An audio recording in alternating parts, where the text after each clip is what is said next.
right, welcome everybody. My name's Jon Clay, VP of Threat Intelligence at Trend Micro, and welcome to my monthly threat webinar series. This is September 2022. I'm going to be covering Cybercrime Essentials. So the idea here is to give you some information about how cybercrime works, who does it, how does it work, what their motives are. I'm going to go through a couple of case studies of different types of cybercrime organizations. I'll talk a little bit about some of the tactics that we're seeing used, and then we'll wrap it up at the end there. If you do have questions, certainly feel free to put them into the question option on your screen, and I'll be happy to take some of those at the end. If I don't get to your question, I'll try to get back to you via email afterwards. So let's get started here. Okay, so let's first and foremost talk about actors and motivations. Why do I go through this? I've done this a few times in the past in some of my webinars, but I think it's very important for organizations to really understand the different types of actors that are out there and what they're doing, and also the motivations. Because as you're building your security frameworks out there, you really want to understand how these, who is going to target you, and then how they're going to target you and why they're going to target you, because that'll help you understand a little bit better on maybe areas where you may have more risk that you need to deal with or less risk that you need to deal with. So first and foremost, who are these actors that are committing it? So there are a number of different actors out there. First and foremost, cybercriminals. That's what we're going to focus a lot on today. But these are groups or actors that are looking to financial gains. Then you also have insiders. We're seeing more of that. In fact, I just did a security awareness training here at Trend Micro. We do this regularly with our employees, and the e-learning module talked about insiders in it, and I'll actually show you some of that in the slide upcoming here. But insiders are very difficult. As we are seeing the great resignation happening, more and more people are leaving organizations, sometimes in a friendly manner, but sometimes not in a friendly manner. So insiders certainly are a cause of concern and a challenge for a lot of organizations. Amateurs and script kiddies, these are essentially newbies into the area.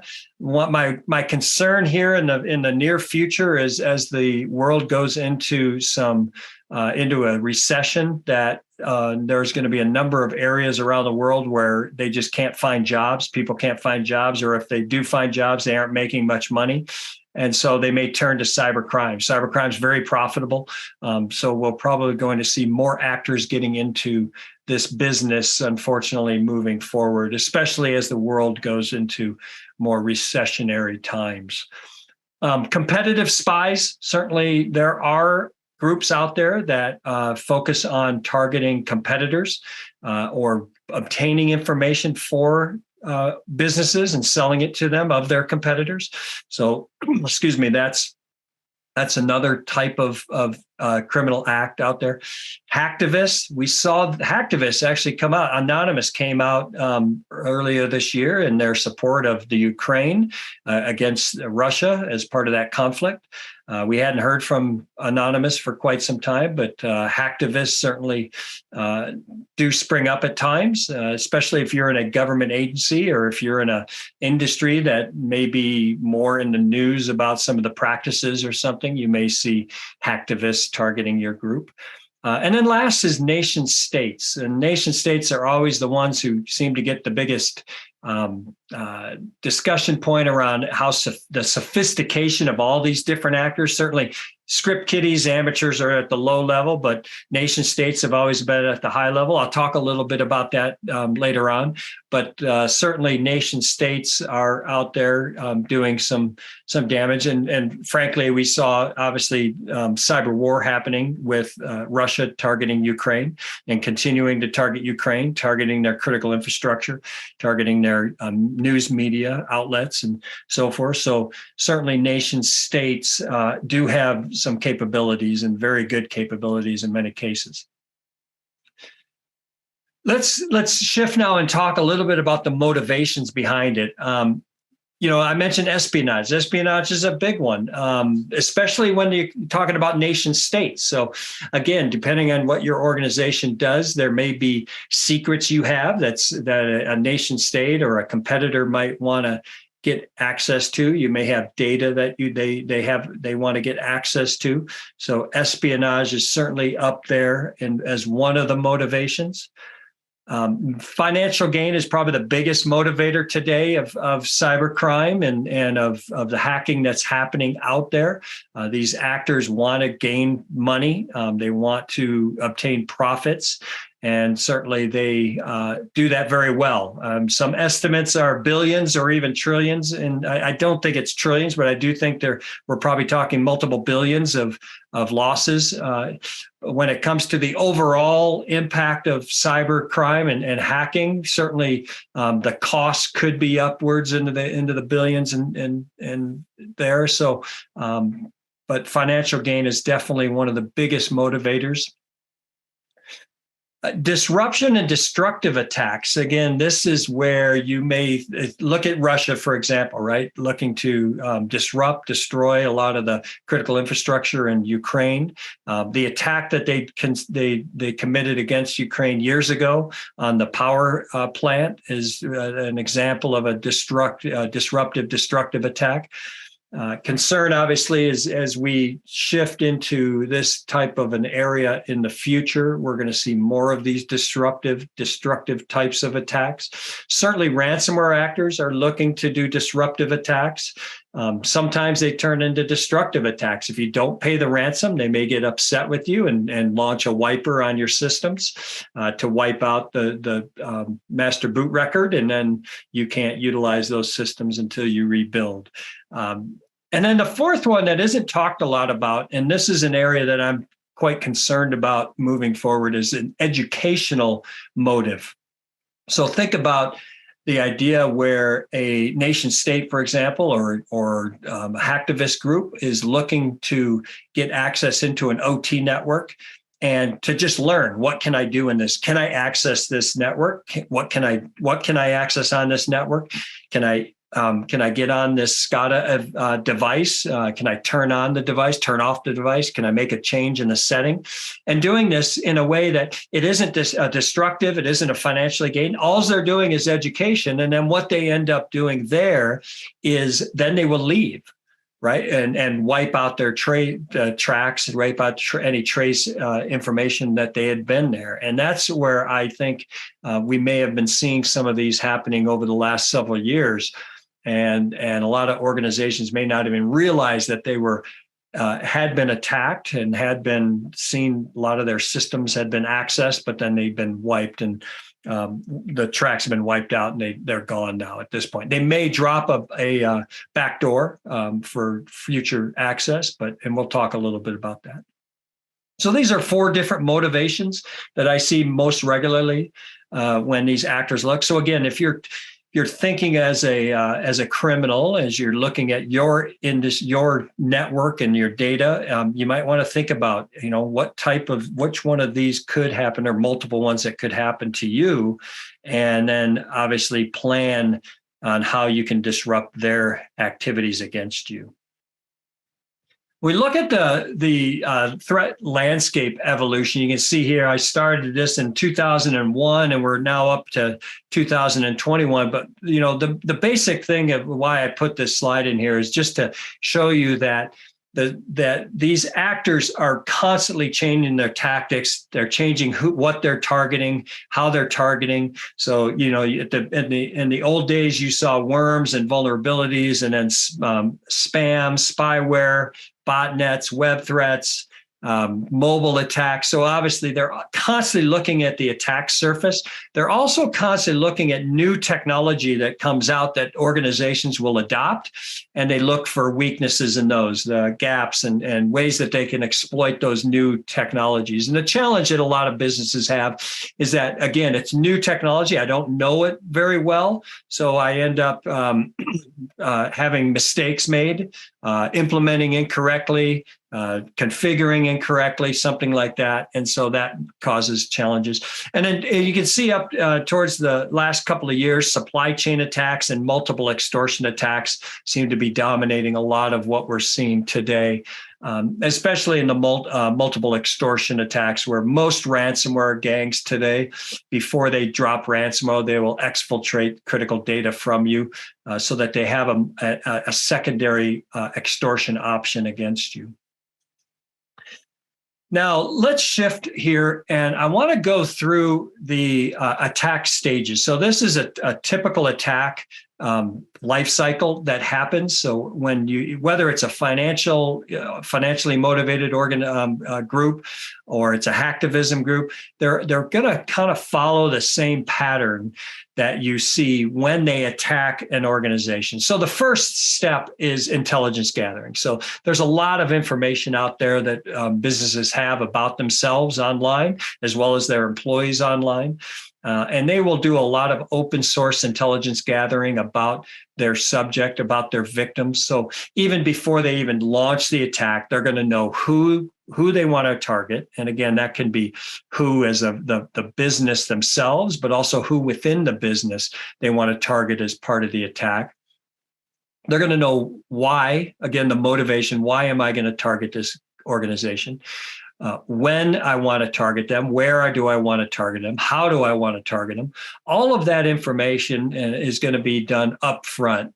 So it's like planning a campaign. You think about even in war, right? That you plan your attacks and you go through all the motions, and then you launch the attack. And that's really the second stage here, is the point of entry. So how do I get into that organization? And in fact, a little bit later on, I'm going to go through a number of different initial access tactics that are used by these criminals, because first and foremost, if we can stop them from getting into my network and prevent them from getting into my network, then they can't do any damage. So we'll go through that in more detail. But certainly there's a number of different ways that they can do this. They will almost always build a command and control infrastructure. This keeps their access to your network from the outside. So they'll use a number of different methods. They'll use different protocols to manage and maintain that command and control infrastructure. We even have people, researchers on staff at Trend Micro, that's their whole job, is to continually look for and block command and control infrastructures as much as possible. The next one is the lateral movement. So once I'm inside the network, and again, a lot of times that's going to be an employee system. So they're going to get access to the employee system. Well, that employee system usually is not going to have the information or the data that they want to do or be able to launch the attack there. So they will end up laterally moving from that initial access point across your network. And again, that could come in many different flavors, different formats. But essentially what they got to do is is laterally move to find the information that they want. And that's where they do the asset data discovery. Part of that lateral movement also right at the beginning is they're going to map your network out. So they'll use tools. They'll use a lot of the tools you use to map your networks today. They'll use the same tools, and they'll map that network. So then they do the lateral movement, and then they'll do asset and data discovery. And this is part of that multiple extortion model I mentioned earlier, because they will then want to exfiltrate that data first before they do any other steps in their attack. So they will exfiltrate it. Typically, they're going to do this through normal channels that you utilize already to communicate outside your company.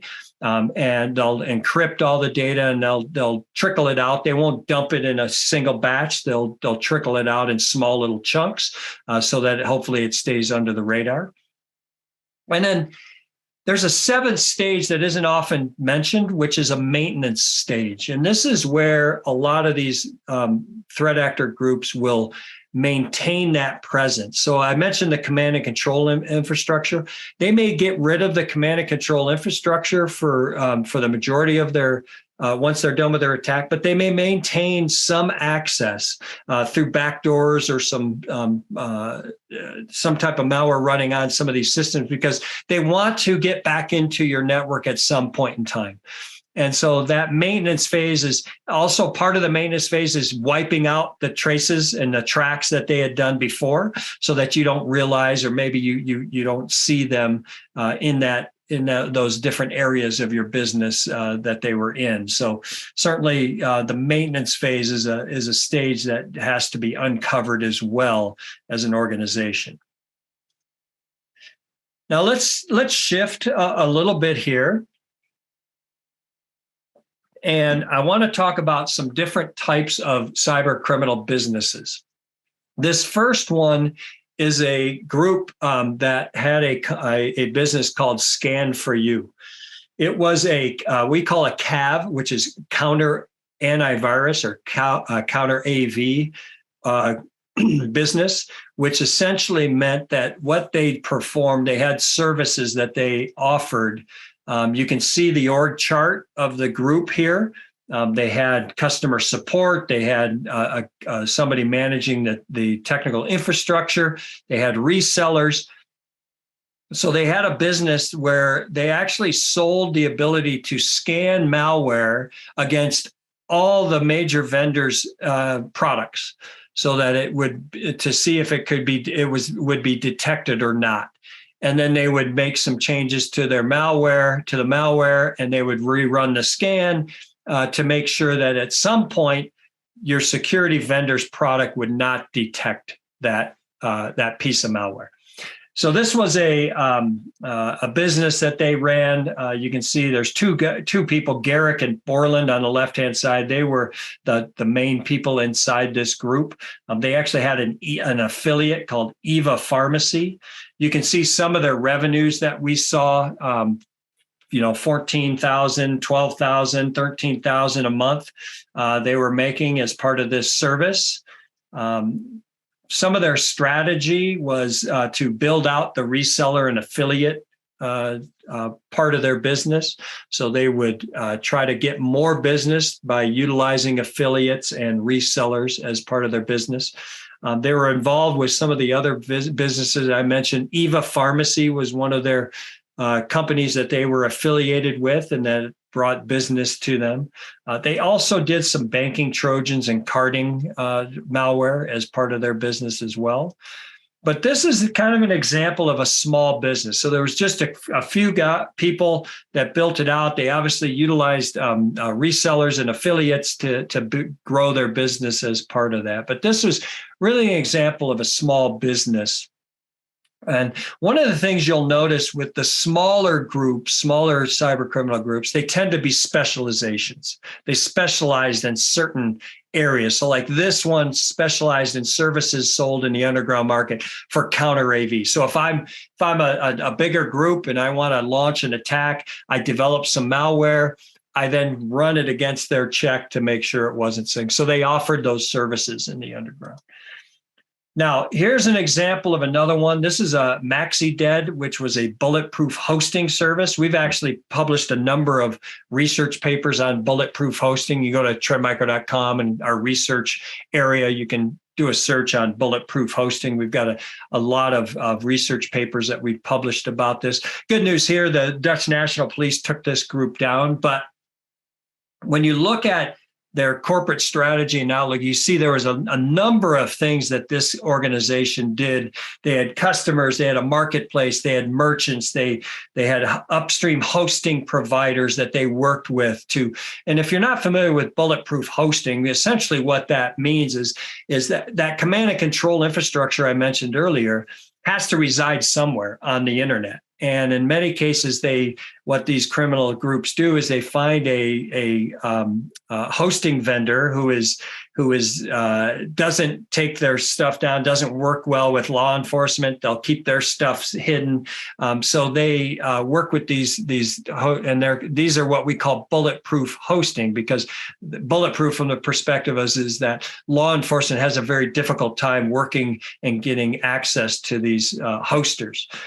So you can see here they had servers and network infrastructures. They did payments, supplies, reselling, all of that. So, again, a little more elaborate capability, a little more elaborate corporate strategy than what we saw earlier with the counter AV group.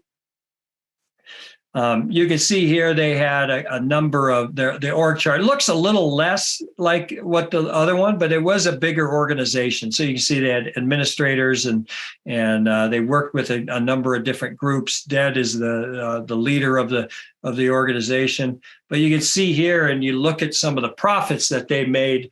A lot more substantial. So, for example, in 2014, they made over $1 million. 2016, almost $1 million. But overall, over 8 years, they made a little over $4.5 million as an organization. And you can see they had, revenue costs from two different groups. They had two different organizations working and doing similar things. And so this is an example of more of a medium-sized organization. So you have a little more size of a group. They have multiple groups inside the organization. They have administrators, they have coders, they have a number of different roles and responsibilities. But again, medium-sized business, but again, targeting kind of a part of the entire cybercrime as a service industry, whereas they were offering bulletproof hosting services. So they did not do the entire attack. They were part of an attack. So organizations would hire this group to do the bulletproof hosting for their attacks, just like they would then also outsource the counter AV component to scan for you. And so you see now kind of this idea that the marketplace is built up of small, medium businesses. Now let's look at one of the bigger organizations, which is the Conti ransomware group. And you can see here a much bigger organization. You had the boss, but you had HR, you had somebody who wrote a blog, you had a training group, you had blockchain group, you had 3 teams made up of developers and pen testers and OSN. I talked about that open source intelligence gathering, admins, Q&A, reverse engineers. So this was a big organization. This is more of an example of a large business. You can see the sales team, even the sales team had their own org chart. The life of a Conti team manager, for example, this manager had a special fund for people who found out they were not legal. They actually tried to hire people that thought they were a legal business, and they were working with a legitimate organization. So when this person, like if I'm a coder, for example, and I found out I'm working for a criminal organization, they had funds that they could shovel to these people to try to keep them and ensure that they were maintained. They had bonus structures, retention, deadlines.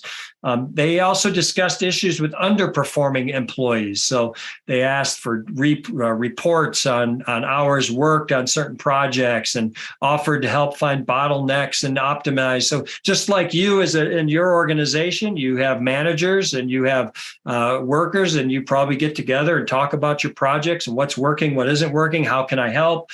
All of this is the same thing that's happening was happening within the Conti group. They consulted lawyers to figure out how to deal with certain situations that they were dealing with. Tried to look like a semi-legitimate business. They even tried to create a blockchain platform. They had private social networks and forum for hackers so that they could have conversations with some of these people. They spend about $6 million a year in expenses. You can see here, and HR administered $165,000 per month to pay employees. And at one time, they believed to have 60 employees. I've heard upwards of 100 employees before as well. Developers made about $2,000 a month, which doesn't sound like a lot, but this is in Russia, and apparently Russian programmers, developers do not make a lot of money, which is why a lot of these illegitimate criminal organizations are able to offer them even higher money than legitimate companies pay. They had 2 offices at about $26,000 a month to maintain and run. And again, bonuses, employee of the month was also offered. So this is, again, an example of a large size business where you have a business that actually does all of the things that we were talking about earlier. So they probably had people that managed their and built their bulletproof hosting business and managed that for them, and coders. And instead of going outside, they probably had their own counter AV program inside. So this is an example of a business that kind of one-stop shop. They do everything. They launch they build the attacks, they launch the attacks, they maintain the money. So that's kind of the example of some of the different types of businesses that we see in the underground markets. Again, it can be anywhere from a one-person shop all the way to like Conti, where you have 60 to 100 employees dealing with cybercrime and launching attacks against businesses and organizations. So some of the things that we noticed, these groups definitely behave like normal businesses. They grow, they get complex. It may offer us as researchers or law enforcement agencies some opportunities, though, because a lot of this information has to be shared somewhere. It has to be stored somewhere. So, and if you remember, Conti was called out earlier this year because one of their affiliates, they're a ransomware as a service business. One of their affiliates was based in the Ukraine and didn't like the fact that Conti, being out of Russia, was starting war with Ukraine. So they outed and gave all this information out there, published a lot of this information out there. You can look up, Brian Krebs did a really good article, a number of articles about this, and shared a lot of information if you ever want to look at that. Also, a lot of their employees and partners are usually paid in cryptocurrency. So there might be an opportunity for law enforcement to look into those as well. Now, I mentioned before kind of nation states being this elite group of hackers, right? And I shared this in an earlier webinar I did earlier this year, that, in the past, what you used to have is all these script kiddies were the majority out there. So the amateurs, the less experienced people were out there, were the biggest group of hackers out there. Then you had the mid-level, which was, again, another large section, but the elite was very small. And elite usually was in the side of the nation states. But really, this has shifted totally because, as I mentioned back then, you as an employee have gotten much better at your job over the years.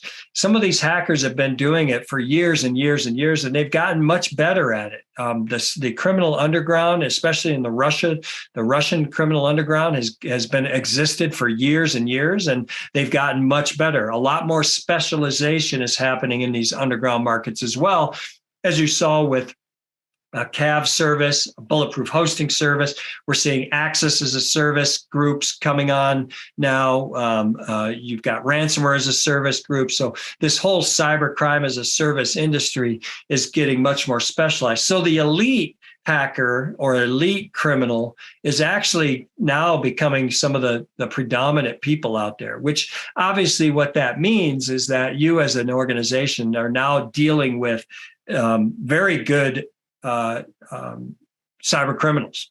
And you're going to have to deal with really good coders. You're going to have to deal with really good actors that are able to access your network, sell that access to another group that does other activities like ransomware, for example, or something. So we've kind of shifted this pyramid to flipped it on its head, so to speak. Now, I do want to talk now about some of the initial access tactics that we're seeing.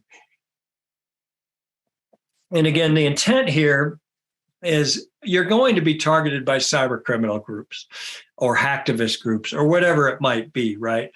And the motive could be numerous things, like we mentioned, but they all got to get into your network in some way, shape, or form. So I wanted to highlight some of the different ways that they are initially targeting to get initial access into your networks. So email is still one of the biggest ones. They will utilize email messages into your organization. You can see here some of the different types of email threats that we see. Business email compromise, an external email server may be targeted to support phishing attacks. Phishing, spear phishing, whaling. I actually did something on whaling just the other day. Whaling essentially is where they spear phish your executives or very high profile employees in your organization. Spam certainly is still out there, but that spray and pray model is going further down. They want to be much more targeted. And when they send these emails into your organization, they usually are going to contain either a weaponized attachment that again, the socially engineered email message is going to try to trick your employee into opening the attachment, a weaponized attachment, or they're going to have a link in the message, or both, potentially. They may have both in there to narrow the odds of the employee clicking and targeting that. The other aspect is the message itself. Like in business email compromise, there may not even be an attachment or a link. It may just be a message from your CFO to one of your financial people and saying, hey, I'm in a meeting today. I'm very busy. You're not going to be able to contact me, but you need to send, $10,000, wire $10,000 to this account because it's due and I forgot about it and we need to get it done. And so the financial person does this, transaction, and you lose $10,000, or even some cases we've seen millions in business email compromise. So it may not even have that. So the emails may come from public email, so it could be from Yahoo, Gmail. It could also come from your internal. So one of the tactics we're starting to see now is where they compromise an internal person's email account, and then they will actually monitor the email messages that are coming into, especially in when you have back and forth threads, and they will insert themselves into one of those back and forth threads and target the employee, the person that's either on the receiving end of those conversations. So email is still predominantly used in a lot of these attacks because I can phish an employee much easier than I can set up some of these other attacks. But so email is still very important. I think it's an area that you as an organization may want to relook at your messaging security capabilities. Obviously, a lot of you are probably looking at Office 365 using some of the native Microsoft security controls.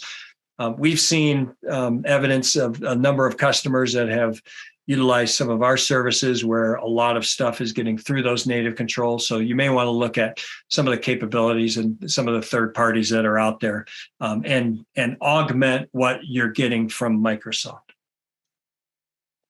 The web is another area that they're going to target. So drive-by downloads are still a big one. So where the employee may be clicking on websites where they have compromised. So part of that open source intelligence gathering, they may have found that your employee likes a certain topic and maybe there's a couple of websites that where the user goes. So they will compromise that website just to get access to your employee going there. Might be a chain of redirects. Malvertisements are still a big one that are being utilized. And usually what happens in these cases is the employee clicks on a link, goes to a website, and then what happens is part of that compromise of that website, it redirects the user to maybe even multiple sites, ultimately to a command and control infrastructure. The challenge with that is everything's being done in the background, right? So they're not going to see that they got redirected to this other site, but it'll ultimately happen. And then usually at some point, malware is introduced into downloaded and introduced into the system. Web servers. So everybody has web servers out there. They may target your web servers. A lot of your external facing infrastructure is going to be targeted. A lot of that is your web systems. Hacktivists do this a lot where they try to deface web servers. So if they don't like that company and they want to cause you challenges, cause your reputation to go down, they may deface your website with some content popping up when your customers come to your website. And they may target that through a number of different ways. They could write compromise vulnerabilities, code running on that web server, open ports on the web server, services that are running on that web server. SQL injections are utilized quite often in this case. I mentioned external facing IPs, so definitely looking at the systems that are open to the web, open to the internet for your organizations. Some of the tactics we've seen, if you're not familiar, typo squatting, that's where they may actually create a domain that sounds like your domain or a domain that you go to often, and they'll change. Typo squatting basically is changing a letter or a number or something in place, so it's not your actual domain. But it's very similar, and so people will mistakenly go to that domain thinking it's yours, or think you go to a domain thinking it's your legitimate companies, but it's actually been typo squatted. Sound squatting is another method that they utilize, which is an interesting one because a lot of times when you look at a domain, you speak it out. So like if I go to trendmicro.com, I'm like, oh, okay, Trend Micro, and they may create a domain that sounds like Trend Micro, but it actually isn't. So that's another tactic that they use. The next area I want to talk about is vulnerabilities. So we certainly, in fact, pretty apropos right now with, if you haven't heard, there's a big Microsoft Exchange vulnerability. There's two of them actually that were disclosed by our zero-day initiative bug bounty program.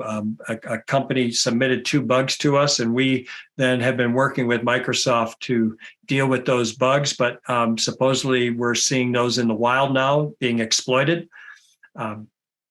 So Exchange servers can be exploited fairly simply as part of this attack. But vulnerabilities, and there's a number of different vulnerabilities that we talk about. So end-day vulnerabilities, these are known vulnerabilities that have a patch. Then you have zero-day vulnerabilities. That's an example of what we're seeing right now, where you have a Microsoft vulnerability, but there is no patch yet. So that's what we call a zero-day vulnerability or zero-day exploit that's been used on that. We also have a lot of exploit kits that are sold in the underground market where they're actually hedging their bet by including multiple vulnerabilities, multiple exploits in a kit. So that for example, if I go to a website that's been compromised with an exploit kit, what it'll do then is actually try to get access to that system based on a number of multiple vulnerabilities that are being exploited. So if one didn't work, maybe the next one will work, or maybe the next one. So we've seen exploit kits with upwards of 20 vulnerabilities within it that they're trying to compromise as part of their attack. These exploits can target software, hardware, operating systems, IoT, industrial IoT devices. All of these can be targeted with vulnerabilities because everybody runs code, everybody runs source today. So a lot of these devices. One of the types of vulnerabilities that I have talked about for a number of years is something called forever days. These are in IoT devices, mostly consumer IoT, where the company builds an IoT device. They outsource the code development, So once the device is ready for market, they don't need the coders anymore. So they let them go. The product gets out in the market, and all of a sudden somebody finds a vulnerability within the code, and potentially it could be exploited at that point. The company makes a decision, well, this device has a lifetime of maybe a year or 2 years most. So why bother? We're not going to bother with hiring back the coding group to patch that code. So it'll be a forever day. As long as that device is out there in the world, it'll continue to have that problem. End days are much more often used than 0 days. We have seen an increase in the number of 0 days. Google's Project Zero last year showed the highest number of 0 days that were used in attacks. I think it was 80 something 0 days. But you can see in end days are still huge. We actually released a report recently last year about the end day underground marketplace for end day vulnerabilities. And we see typically, Microsoft, Adobe, lots of different vendors, vulnerabilities that are bought and sold in the underground, exploits that are sold for those vulnerabilities. And I think on average, over 50% of the stuff we saw was 1 to 2 years old already.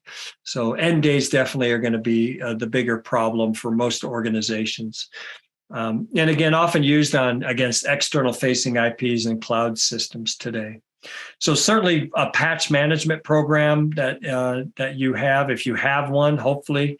If not, you may want to look into it. There are some capabilities today that I think you're more supported now than you ever have been.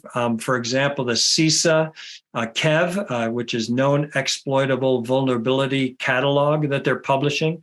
These are all the known vulnerabilities that are being exploited in the wild. And that catalog is regularly being updated by them. So if you have a CVE and you're not sure if it's being exploited, you could go to the KEV database and do a search and see if it is one of those. And then that obviously can give you some more information about whether you should patch it sooner than later or not. Within our products, our Vision One console, True Michael One console, we're going to be giving much more definitive information about the CVEs that you're running internally and whether you should patch or not. We'll give you a risk score associated with that CVE, and you can take a look at that. Devices obviously are a big target of these initial access hackers. So they may target removable media. We saw that. In fact, the Stuxnet, the Stuxnet attack on the Iranian nuclear power plant was done through a removable media device. So somebody took a removable, because that network was isolated. So the only way to get access into it was physically get in there and put in a removable drive into the network. And that's what they did. That's still done today. IoT attacks, so industrial IoT attacks, and industrial IoT attacks in the OT network is definitely starting to be targeted. I mentioned earlier about those educational-based types of motives, where we're seeing a lot of attacks against OT networks. And again, just for educational purposes. So how can I target this industrial, the robot that's running?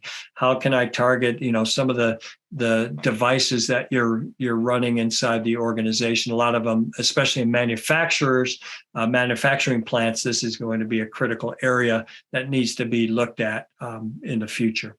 Mobile attacks. We certainly see a lot of mobile attacks. Our mobile reputation database that we have in place, MARS, Mobile Application Reputation Service. We see a lot of malicious mobile apps being utilized by criminals out there, potentially unwanted applications that are sharing personal information happens quite often in the mobile market. PawnStorm, which is APT 28, I think. Is an actor group that we've been following for years and years, and even like 6, 7 years ago, they were targeting mobile devices of their victims. So with malicious applications. VPN router devices are definitely a big target these days because they have good access, especially home for work from home people. The router into the home network is being targeted for sure. We have a lot of evidence from our home network security product that runs in many homes around the world. We see 2.5 billion events through those devices today, and you can see a lot of different types of attacks that are targeting the router. So definitely, if you have an OT network, you want to have discussions with those folks today. Island hopping is another tactic that they utilize a lot of. This is where they will actually target a third party who has access to your network. So supply chain attacks are part of this type of an attack. Work from home attacks will be part of the island hopping. So instead of targeting your network, they'll target your employee and hopefully be able to get access to your network through that employee that works from home. The supplier vendor access, probably the most popular one that we saw over the years was the Target attack, where they targeted the HVAC company who had access to the internal Target network, and they laterally moved from the HVAC company's network into Target. So definitely, I would recommend as part of your auditing today is to audit your third party's access to your network and figure out how can I harden up that access. So island hopping definitely used to pivot from somebody else into your network. And that's where, as an organization, you want to definitely look at those relationships that you have and the capabilities that are available there. I mentioned doing insider threat training recently. And so you can see here, there's a number of different types of insiders. There's the accidental insider or negligent insider. These are employees that don't necessarily are trying to do any harm to you, but they are either through accidental use or negligent. They expose your systems to the network, or they expose themselves to malicious attackers. But then you have the malicious insiders, and these are the ones that you're probably could be mostly worried about. The ones that are pretty hard to find. These are the lone wolf or the collaborator, where you have disgruntled employees or an insider agent. We're seeing evidence of a lot of the ransomware gangs, for example, are buying access through employees. So they will reach out to employees and pay them as part of the attack, a fee or part of the ransom to give them access to your network. So more and more we're seeing this. It's kind of like the mules that are used in a lot of the banking attacks that you see out there, ATM attacks, where they will utilize mules. Sometimes these mules know that they're working for a illegitimate company, but sometimes they are fooled into it. And that could be the case. Either could happen in this case. And the last one I wanted to highlight was cloud. This is a bit, sorry about the busyness of this slide, but you can see on the initial access side of this, for cloud infrastructure, we're seeing more and more criminal actors targeting cloud infrastructure, account discoveries, application compromises, database discoveries, and API key exposure are some of the ways that they're getting access into the cloud infrastructure today. And a lot of it's through stolen credentials. So again, multi-factor authentication of your cloud accounts is critical to do today. And you can see the impact. The end goal in many cases is crypto mining, ransomware, exfiltration, data exfiltration, or data removal. I wanted to highlight some of the commonalities that we see with attacks today. This comes from our IR team, incident response team that works with customers who've been compromised, also from our support group who works with these. First is weak credentials. So I just talked about the cloud. Weak credentials is a big one. So hardening up credentials. Outdated and unpatched OS and applications. So those vulnerabilities that we talked about. advanced detection technology is not enabled. This is a big one that I think this is where recommendation for you today is to have a meeting with your security vendor and talk to them about all their new capabilities. What are you running of theirs? Are you running the latest version? Is there a new version that's available? And what I'm running, do I have all of these newer technologies that are capable and available to me today? And are they enabled? A lot of times, new technology is not enabled out of the box because it's new. We're not sure exactly what's going to happen. A lot of companies are a little concerned about running it. But you need to talk to your vendors about this because I think over the last 2 years, there's been a lot of stride made in many newer advanced technologies that can help you as an organization. Misconfigurations, we mentioned earlier, a lot of the new tech that you have in place, you're going to misconfigure it. And so there are newer technologies that are available, like our conformity product, where it'll actually check to see if that configuration has gone into an area that could expose you to problems. And so it can flag misconfigurations for you. Unsecured devices, this gets into the whole attack surface discovery. We'll talk a little bit about that in a moment. But a lot of cases where they don't realize that those devices are still on the network. We've had instances where they're like, oh, well, we thought we decommissioned that server 3 years ago, but it's still on the network. Or that employee left 2 years ago, but his account was still open and available. So things like that. And then I just wanted to highlight that ransomware is typically going to always be the last revenue option for these groups. So if you do detect ransomware in your organization, there is a high likelihood that a group has been inside your network for some time. So you do definitely need to look at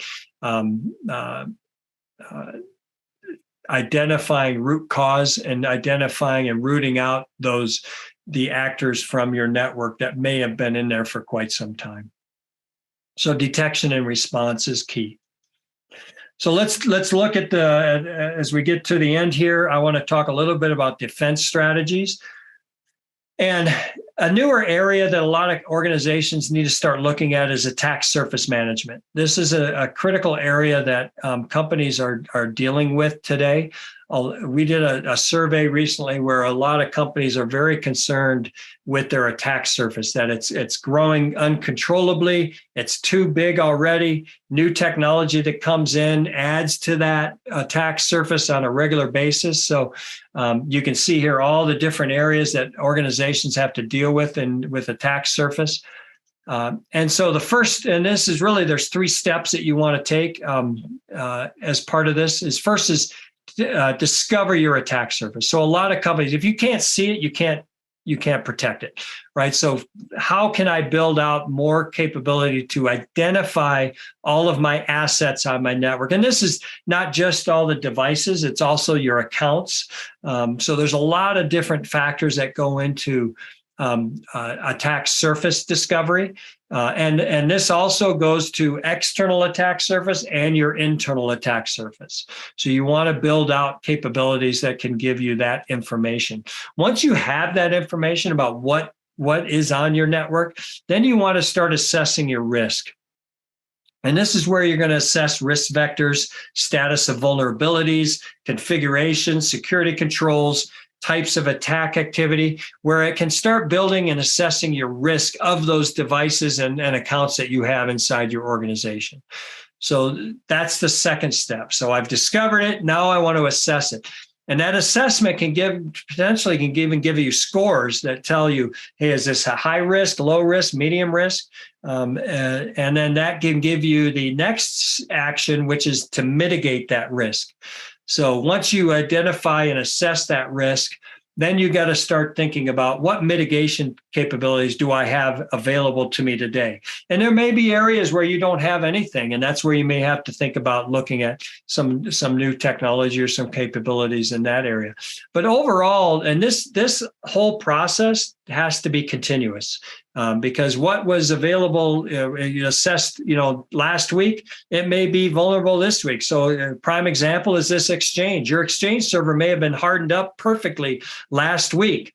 And then yesterday, this new vulnerability got disclosed, and it's in the wild, and there's no patch. So now what do I do with it, right? So do I have a virtual patch that I could deploy today to my Exchange servers to protect them immediately? So that's the kind of thing. So continuous visibility and assessment. This just kind of goes through the Trend Micro One. It's a unified cybersecurity platform. It's our approach. You can see here, endpoint, email, cloud, network security. We've got global threat intelligence, probably some of the best in the world in this area. And we work with lots of third parties. You can see on the far right side. But if you're not familiar, we've been doing business for over 33 years, 34, I think now. We've got 500,000 commercial customers and millions of consumers out there that we protect on a daily basis. And we'd love to talk to you. And if you have any questions, let's go to the question side of the house here. See if we have any questions. Doesn't some of email phishing issues come down to business checks, balances, and or processes? I feel like technically we can do only so much, and education as well, but at some level, the business has to have policies to combat this as well, right?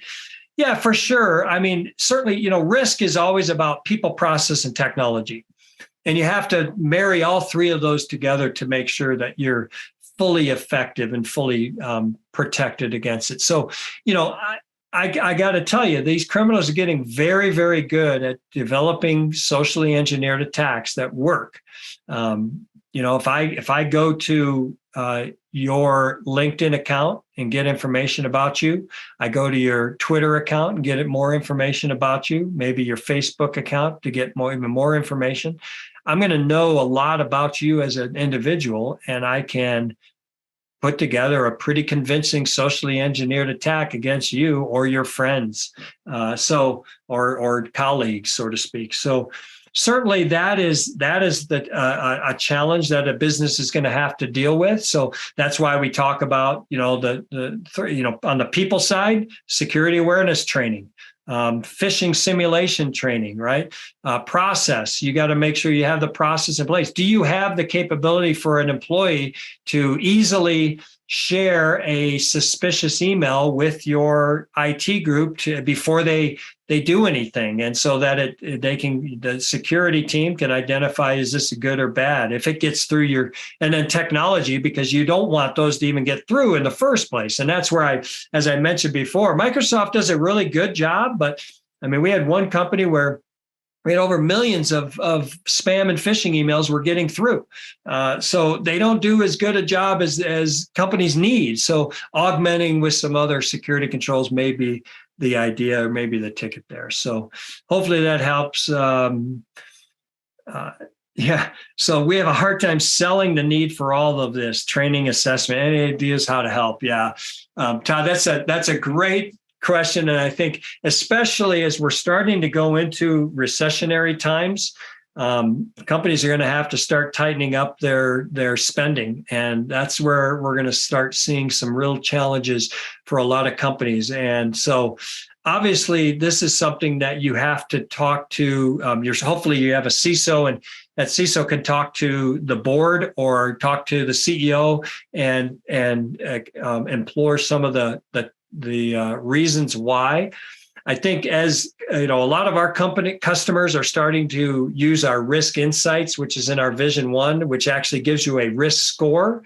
And there's some really good CISO tools inside there that can help you elevate that information to your board or to your other executive staff that can help you explain why you need this or that, because maybe your risk score in an area of your business is very low and you need to shore that up so you can give them that information and then they can make that, convince them that. But certainly it is going to be a challenge. I was on a call earlier this morning for our Europe group. We were doing a webinar, a little roundtable on retail, the retail market. And one of the questions actually talked about, what can we do in the recession? And one of the folks who was on it was talking about people and the fact that IT people are somewhat expensive. And so maybe a company just looks at the bottom line and says, hey, these employees are very expensive. We're going to have to get rid of them. But the reality is you get rid of those people and now you've just lost a huge amount of your business. So you have to build that business case on why it's very important to continue to have these people on staff. Cybersecurity, I think, has weathered the recession a bit better than other industries, just because of the fact that obviously there's a lot of critical data that you own that if it's breached or compromised, it can affect you as a business. So more and more, I think we are seeing the boards and the executive staffs understanding that the cybersecurity component of their business is key. And that's where you got to hopefully start building those capabilities. One other area you might think about if you're a small business, maybe looking at managed service providers. That may be more expensive, but it may be worth the cost because they maintain it, they manage it. They've got the threat hunters in place who can help identify the attacks on you. So. Okay, I think that's all I have time for. I want to thank everybody for taking time out of your day today. This has been recorded. You'll be sent an email that will have a link to the on-demand version of this once it's available. You will also be sent the slides, so you'll have those as well. So thanks for joining me today. I will be back next month with another topic, and you can all take care. You can reach me out if you want to contact me on Twitter. It's Jon L. Clay. That's JONLCLAY, or email Jon_Clay@tremica.com. Be happy to chat with you. So have a great day. We'll talk soon. Bye-bye.